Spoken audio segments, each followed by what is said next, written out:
As I said recently, I try to steer clear of politics and focus solely on cults. But since the campaign to integrate politics and religion in the 80s and the 90s, it's basically become impossible to separate religion, cults, and politics. There's a political cult I feel obligated to talk about called QAnon. You guys have probably heard the name recently. They're making big waves in the political sphere. So let's talk about QAnon.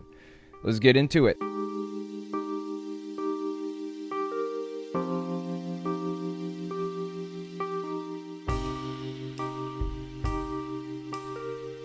Before we get into it, I just want to mention a couple of things. If you like what I do and you want to see me continue to do it, you can support me in a few ways. First, there's Patreon. That's probably the best way. But if you want to get something back for your support, you can check out my Teespring or my Etsy store. I mostly sell games and controller stands on Etsy, but I also sell these dumpster fire candle holders. 2020 has been an interesting year, to say the least. You can get a dumpster fire candle holder with 2020 on the front, or just blank ones. So give it a look. With all that being said, let's take a look at QAnon. So what is QAnon? I'm going to assume coming into this that you guys know nothing about it. It might even be the first time you've heard the name. QAnon is an extremist right-wing conspiracy group. You can usually find them at every Trump rally, standing around holding signs with the letter Q on them. It started out as a largely decentralized group, but over time, it formed a hierarchy organically with Donald Trump at the head. I don't know if he's outright talked about QAnon or not, but he retweets member accounts a lot. I'm sure he's aware of them, but whether he is or not, Trump and Q are inextricably linked. On October 28th, 2017, 9 months after inauguration, a 4chan user named Q Clearance Patriot posted, HRC extradition already in motion, effective yesterday, with several countries in case of cross-border run. In case you didn't know, HRC stands for Hillary Rodham Clinton. They're talking about Hillary Clinton being extradited. Let's continue. Passport approved to be flagged effective 10/30 at 12:01 a.m.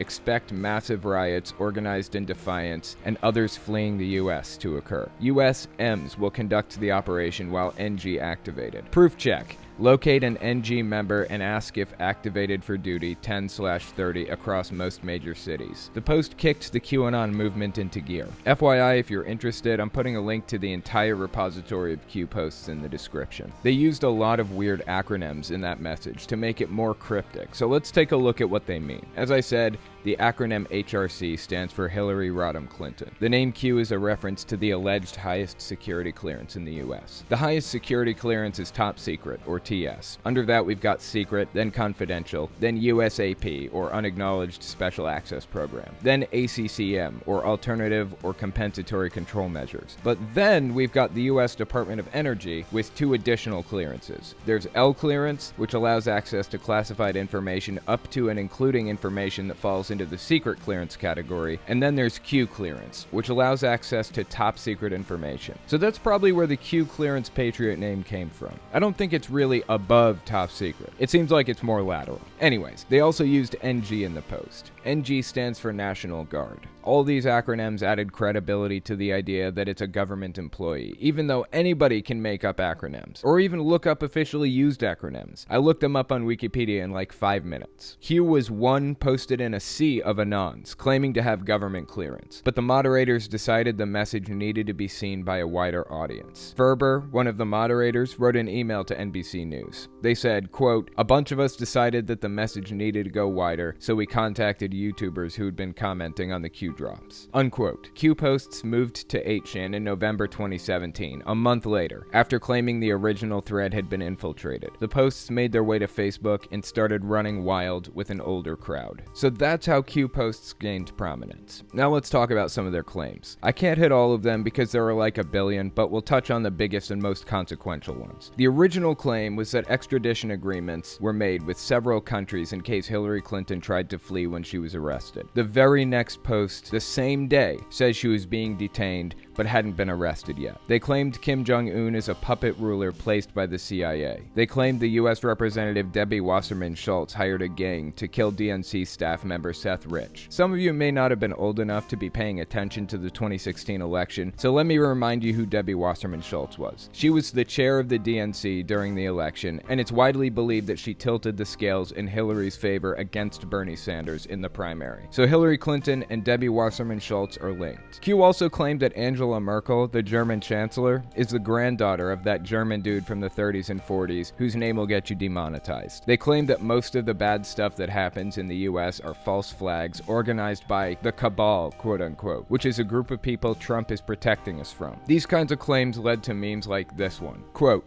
"In reality, they're not after me, they're after you. I'm just in the way." This is the kind of persecution complex and conspiracy mindset Q is breeding. They also claimed the Democrats run a secret crime ring, Pizzagate style. Although there isn't much evidence that Q specifically believes in the actual Pizzagate conspiracy itself. I would honestly be surprised if they didn't. Barack Obama, Hillary Clinton, and George Soros are planning a coup against the US, but Trump knows, and he's holding them back through a counter coup by hiring Mueller to pretend to investigate his pretend ties to Russia while really investigating the Democrats. The Rothschild family are leaders of a satanic cult. Drinking bleach will cure coronavirus. And above all, Trump will bring about a utopia with what they call the Storm, or the Great Awakening, where he'll expose all the government wrongdoings and arrest the guilty parties. Most of these have been proven to be objectively false, but it doesn't matter. They keep posting and people keep eating it up, because that's what they want to hear. And then Trump comes along and says something to fan the flames. Like, out of nowhere, he'll say a storm's coming, completely out of context. Maybe it was just a random unrelated thing, but he's feeding into the conspiracy with stuff like this. On top of that, Michael Flynn, the former lieutenant general, head of the Defense Intelligence Agency, a national security advisor, posted a video of himself leading a group in an oath of office. And at the end of it, Flynn and the group shouted the QAnon slogan, "Where we go one, we go all." It's little dog whistles to the group to keep the fire burning. So is it a cult? That's the question.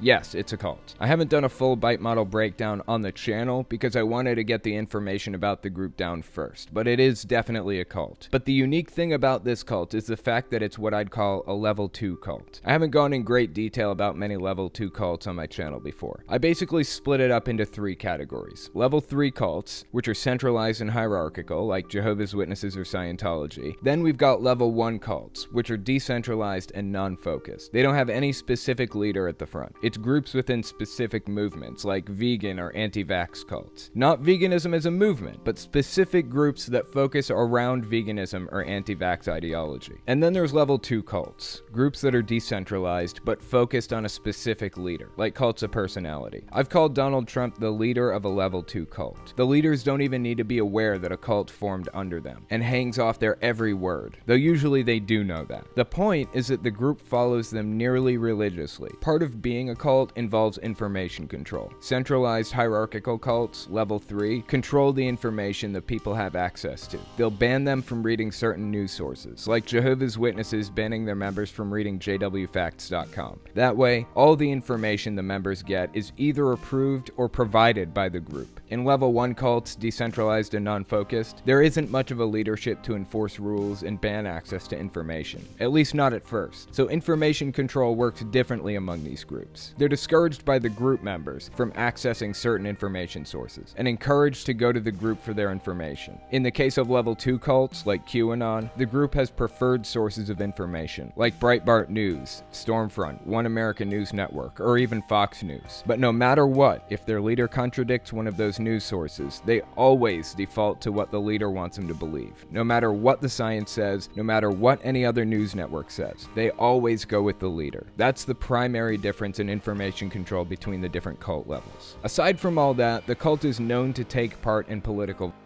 In fact, they are the only conspiracy theory group to be classified as a potential source of domestic by the FBI. They're completely unhinged from reality, and they are radical Trump supporters. Furthering his agenda is something they will do at any cost. So that's the QAnon cult in a nutshell. There's a lot more to it, but that's the 10-minute version of how they got their start, what they believe, and why. Anyways, that's all I've got for you. If you like what I do and you want to see me continue to do it, you can support me in a few ways. First, there's Patreon. That's probably the best way. But if you want to get something back for your support, you can check me out on Teespring, or you can check out my Etsy store. As I said earlier, I have a store where I sell all kinds of interesting stuff. Mostly it's 3D printed retro game stands, but I also sell these 2020 dumpster fire candle holders, or just regular dumpster fire candle holders. And I sell these signs. If you want to keep Jehovah's Witnesses or Mormons from knocking on your door, put these out front. Jehovah's Witnesses aren't afraid of anything, except for apostates. And you don't have to be an ex-Jehovah's Witness to be an apostate. The term applies to anybody critical of the religion. So if you want to keep them away, then consider getting one of these signs. All links can be found in the description and the pinned comment, as always. Okay, thanks for watching, guys.